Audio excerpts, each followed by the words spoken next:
60 मुलं त्यांच्याविषयी अपशब्द वापरू लागले, त्यांना शिवीगाळ करू लागले. त्यांना म्हणताय, तुम्ही आमचा अश्व का चोरला, तुम्ही का दुस्साहस केला, आम्ही तुम्हाला दंड देऊन टाकू. कारण ते अहंकारी होते 60च्या 60 मुलं. कारण त्यांचा बाप कोण होता, राजा होता. ऋषीमुनींना क्रोध आला. ऋषीमुनीने डोळे उघडले. डोळे उघडल्यानंतर त्यांच्या डोळ्यातून जो प्रकाश पडला तो त्या 60च्या 60 मुलांवरती पडला आणि ती 60च्या 60 मुलं जागीच भस्म झाले.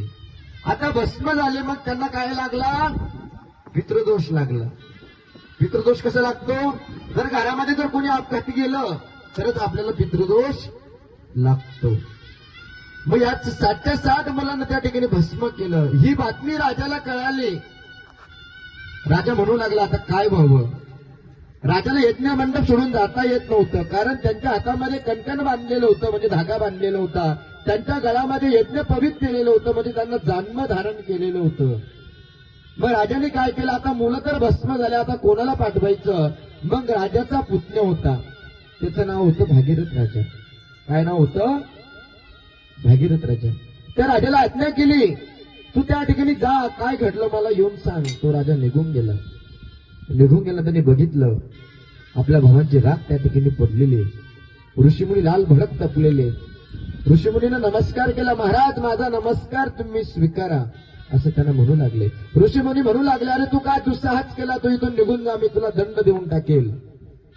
ते म्हणू लागले, भगवंत तुम्हाला जो मला श्राप द्यायचा आहे ना, तो श्राप मला तुम्ही देऊन टाका, परंतु हे कसं घडलं ते मला तुम्ही सांगा, कारण माझ्या काकांना जाऊन मला सांगायचंय, असं त्या ठिकाणी ते म्हणू लागले.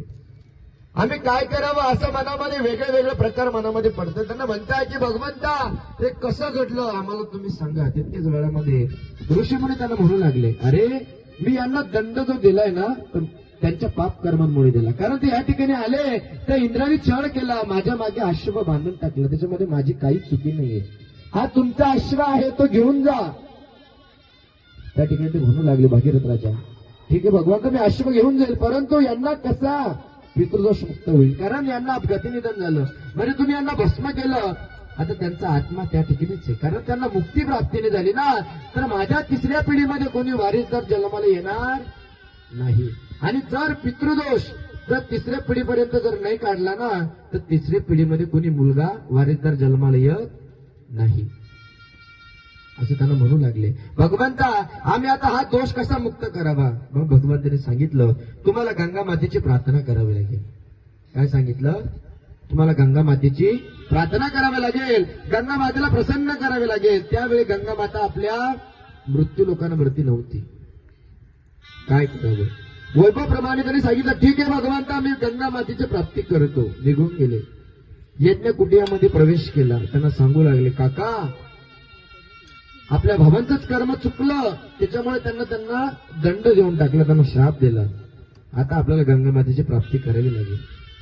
व त्यांचं ऐकून ते सनक राजे जे होते ते वनामध्ये निघून गेले, डोंगरामध्ये गेले, गंगा मातेची प्राप्ती करू लागले. काही दिवस झाले, गंगा मातेची प्राप्ती त्यांना झाली नाही. मग आता त्यांचे भाऊ होते सागर, त्यांचं नाव काय होतं, सागर. सागर आणि भागीरथ आणि अंशुमन. बरं, तो वैभवप्रमाणे अत्यानंदाने सागर राजा ते सुद्धा वनामध्ये गेले, कारण त्यांना वाटलं की यांना पितृदोष लागला, मलाही लागला असेल. कारण एक माणूस गेला ना, तो 7 जणांना पितृदोष लागतो. किती जणांना, 7 जणांचे रक्ताचे नाते असतात ना, त्यांना पितृदोष लागतो.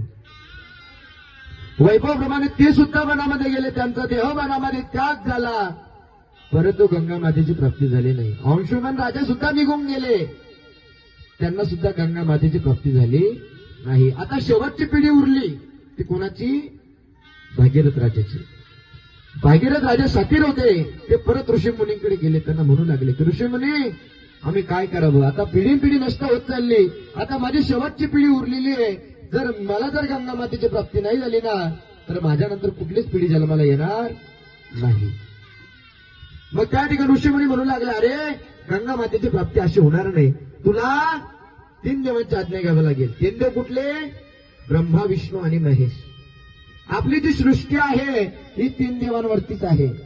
बघा आपण म्हणतो काही दिवसांमध्ये, अरे या दिवसामध्ये लय मुलं बाळा जन्माला येत आहे, म्हणतो का नाही आपण, या महिन्यातलेच पोरं जन्माला येऊ राहिले. परत काय म्हणतो, अरे ह्या महिन्यामध्ये ले पोरं आर्मीमध्ये लागून चालले, ले पोरांचं करिअर घडतंय. आणि काय म्हणतो परत, अरे ह्या महिन्यातलेच लोक मरून राहिले. म्हणतो का नाही आपण, हे ह्या महिन्यात लेच लोक मरताय कारण आपले सुतक पडताय. कारण हे दिवस वाटलेले असतात. पहिले दिवस कोणाचे असतात, ते ब्रह्मदेवाचे. दुसरे दिवस कोणाचे असतात, विष्णुदेवाचे पालनहार करणे. शेवटचे दिवस कोणाचे असतात, महादेवाचे. त्यांना स्मशानामध्ये घेऊन जाणे. या 3 देवाने जर आज्ञा दिली ना, तरच तुला स्वर्गामध्ये जाता येईल. कारण स्वर्गामध्ये जायला खूप पुण्य करावे लागतात, तरच माणसाला स्वर्ग दिसतो.